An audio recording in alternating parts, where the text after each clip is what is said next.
Hai everyone, mengunjungi Anda kembali. Saya Pastor Hani Saputra dari meja kerja saya di kota Brisbane, Australia. Di dalam mengikuti Yesus, kita akan menghadapi angin ribut maupun badai itu. Tetapi badai itu bukanlah mengajarkan kita satu pelajaran yang menyakitkan. Ya, misalnya kehilangan, kerugian, ataupun kebangkrutan.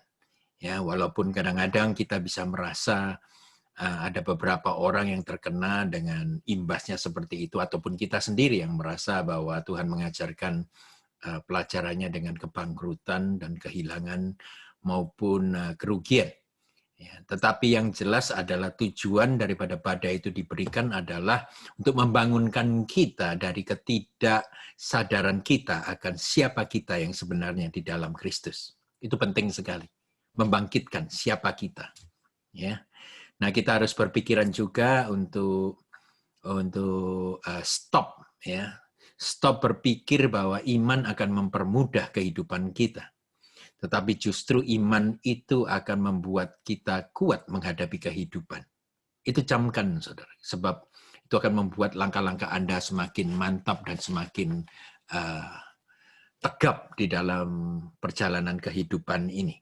Nah, pada waktu pandemi COVID-19 ini melanda benua Australia, ya, di mana semuanya stay at home dan semuanya lockdown, border-border tertutup dan lain sebagainya. Sebenarnya, jujur saja secara manusiawi saya agak bingung dan ada kekhawatiran, saudara, apa yang akan saya lakukan, apa yang akan saya bisa kontribusikan untuk masa depan ini, sebab saya percaya bahwa pandemi COVID-19 ini tidak pernah terjadi pada waktu seumuran saya, saudara. Saya hampir 60, ya, tahun depan 60, maka saya rasa belum ada dalam sejarah 60 tahun ini bumi disapa dengan satu pandemik begitu, saudara.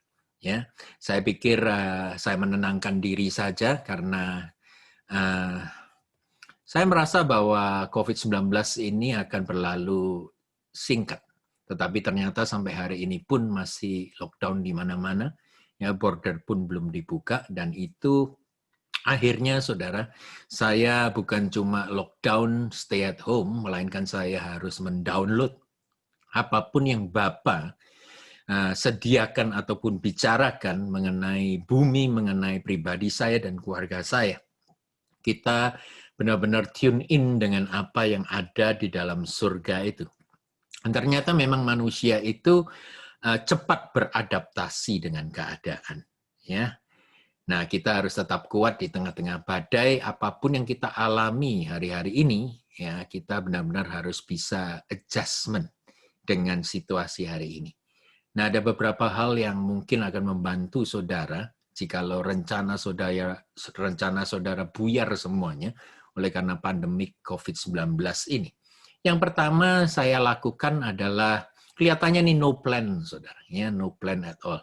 Karena plan-plan kita tiba-tiba berhenti dan hancur begitu saja. Tapi yang jelas adalah no plan is a plan. Nah, better you plan the better one in no plan itu. Ya, semoga saudara mengerti dalam hal ini. Yang pertama saya akan lakukan ataupun saya sudah lakukan adalah saya push myself to the max.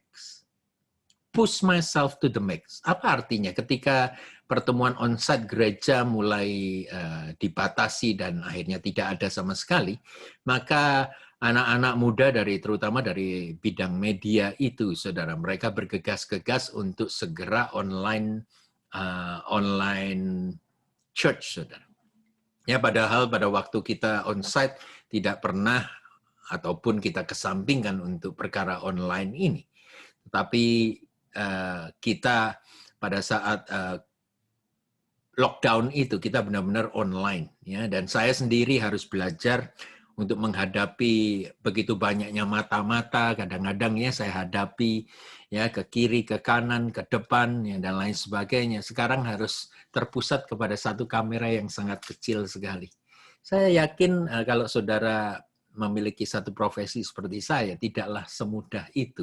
Saudara khotbah dengan orang dan saudara khotbah di depan kamera itu sangat berbeda sekali. Tetapi saya mau untuk mendorong diri saya, push myself to the max. Dan ini hasilnya, saudara. Dulu saya cuma menulis di Facebook, saudara, dan akhirnya saya mulai membuat, saudara, dan akhirnya saya bisa beradaptasi, adjustment, sudah menjadi kebiasaan juga untuk menghadapi kamera ini. Ya, jadi saya push to the max. Apapun yang Tuhan kehendaki, saudara, untuk push to the max. Misalnya saudara harus ngambil kursus lagi, ya, secara online dan lain sebagainya. Push yourself to the max. Saya kalau ada andai kata ada biaya maupun ada waktu juga, saya akan push the max untuk ngambil education lagi. Saya akan raih itu doctorate, ya. Ya, karena memang waktu disediakan, kita tidak boleh buang begitu saja, saudara. Ya, apalagi setelah COVID ini kita harus remain positif, itu yang kedua. Ya, apa yang terjadi dalam kehidupan saya remain positif untuk remain produktif. Remain positif to remain produktif. Kita harus selalu positif supaya untuk menghasilkan, ya, untuk menghasilkan sesuatu yang berguna ini. Nah, saya yakin percaya bahwa kita tetap harus bisa berbuah dalam segala musim. Musim COVID-19 pun kita harus berbuah-buah, semakin lebat seharusnya. Ya, jangan Anda shock ataupun kena heart attack begitu sehingga semua produksi macet, saudara. Apapun yang saudara bisa lakukan saat-saat ini masih bisa memberikan influence positif kepada keadaan sekeliling. Dan yang ketiga adalah communicate constantly. Ini kita harus pelihara bagaimana kita berkomunikasi senantiasa. Penting sekali, apalagi kita tidak onsite lagi, ya kita kadang-kadang online saja. Kita harus benar-benar komunikasi dengan WhatsApp, dengan Zoom, dengan FaceTime, dengan apapun juga yang saudara bisa raih. Communicate constantly, terutama visi saudara. Saya teringat akan Martin Luther King Jr. di mana tahun 60-an dia berbicara, dia mengumandangkan, saudara, visi dia. I have a dream. Saudara, I have a dream itu setelah kematian daripada sang pembicara, sang pencetus ide itu sendiri. Saudara yang kasih, dialah yang membebaskan dunia perbudakan dari benua Amerika dan akhirnya benua-benua lainnya juga mengikuti, saudara. Tidak ada lagi perbudakan di atas muka bumi. I have a dream. Komunikasi, karena itu dikomunikasikan begitu seringnya, saudara, hingga menjadi satu kenyataan, bukan lagi mimpi. Penting sekali kita untuk mengomunikasikan visi kita. Kalau saudara sebagai ayah, saudara sebagai orang tua, ibu juga, yang komunikasikan yang positif. Jangan ngomong kita mati, ya kita akan binasa. Saudara katakan kita hidup, kita tidak akan mati, tapi kita hidup akan menceritakan pekerjaan-pekerjaan Tuhan yang dilakukan pada waktu pandemi ini. Ya, it's not pandemic, it's academic. Kita ada di bangku sekolah. Yang keempat adalah manage expectation. Ini penting sekali karena kita hidup di dalam dunia yang uncertainty, tidak pasti ini, maka kita harus adjust juga, kita harus menyesuaikan ekspektasi kita. Ya, jangan terlalu muluk, saudara. Ya, memang nothing is impossible for God. Tetapi kita harus tahu musim-musim saat ini kita harus puas sehingga kita tidak membuat hati kita frustasi sendiri. Kita selalu bertanya, kenapa Tuhan? Kenapa Tuhan? Ya, kita tidak bertanya itu lagi. Tapi kalau kita adjust, manage expectation kita, maka saya yakin percaya bahwa kita akan selamatlah melewati COVID-19 ini. Yang terakhir adalah manage relationship.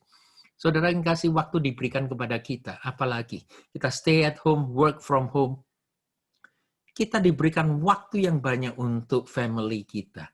Relationship yang dahulunya cuma sekedar haha, hihi, hi dad, hi son, itu sekarang, saudara, benar-benar harus ada di dalam ruangan, makan malam bersama, makan siang bersama, makan pagi bersama. Saudara yang kasih, kita harus menjadi secure dengan hubungan kita satu dengan yang lainnya. Maka saya yakin percaya, saudara, setelah saudara lulus daripada season daripada pandemic COVID-19 ini, saudara akan menjadi pemenang-pemenang. Bukan cuma saudara, melainkan keluarga saudara pun akan mengalami dampak yang positif daripada sikap Anda untuk benar-benar ya melakukan firman Tuhan. die hard bertahan dalam masa-masa perjuangan ini. Saya berdoa bagi saudara, biarlah Tuhan menolong saudara. Tuhan akan menguatkan saudara. Tuhan memberikan iman untuk saudara kuat menghadapi kehidupan ini. Saudaraku yang kasih, tetap percaya Yesus. Sebab hanya dialah Juru Selamat sejati. Tuhan memberkati saudara. Jesus love you.